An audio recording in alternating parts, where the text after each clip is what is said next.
এই বাচ্চাটি 6 বছর বয়স, এই শ্বাসকষ্টে ভুগছিল গত 1 বছর থেকে। আর যখনই ঠান্ডা লেগে যেত তখনই শ্বাসকষ্ট আরম্ভ হয়ে যেত। এটা ভীষণ কষ্টকর শ্বাসকষ্ট হতো এবং কাশিও প্রচণ্ড তার সঙ্গে থাকতো।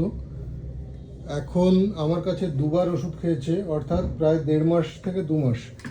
এই টাইমে ওষুধ খাওয়ার পরে ও এখন সম্পূর্ণ ওর শ্বাসকষ্ট মুক্ত।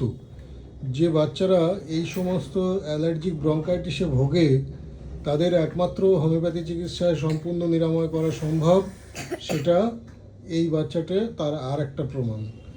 আসুন এর মার কাছ থেকে শুনে নিই ওর কি প্রবলেম হতো। কি প্রবলেম হতো ওর ঠান্ডা লাগলে পরে শ্বাস নিতে প্রবলেম হতো, নিঃশ্বাসে আর বলতো আমার বুকে খুব কষ্ট হচ্ছে, গলার মধ্যে অসুবিধা হচ্ছে। ও ঠিক করে বলতে পারতো না কি সমস্যা। তারপরে তো ওষুধ খেত এবং ওষুধ খাওয়ার সাথে এখন একটু আপনার কাছে আসলাম, একজনের সোর্সে আপনার কাছে এসেছি। তবে তো এখন তো দেখছি একটু ঠিক আছে,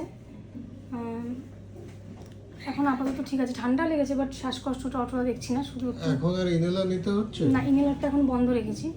এবং আগের যে ইনহেলারটা চলতো সেই ইনহেলারটা পাওয়ারটা বেশি ডোজের ছিল, এখন আবার পাওয়ারটা একটু কম ডোজে নিয়েছি, কিন্তু এখনও ব্যবহার করিনি।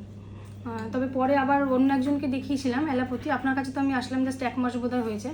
তো সে বললো যে পাওয়ার অত্যাধিক বেশি পাওয়ারের ডোজ দিয়ে দিয়েছিল, তো তারপর কম পাওয়ারের ডোজ দিয়েছে, সেটা এখনও ইউজ করিনি। বলছে প্রয়োজন হলে তখন দেবে, নইলে দেবে না।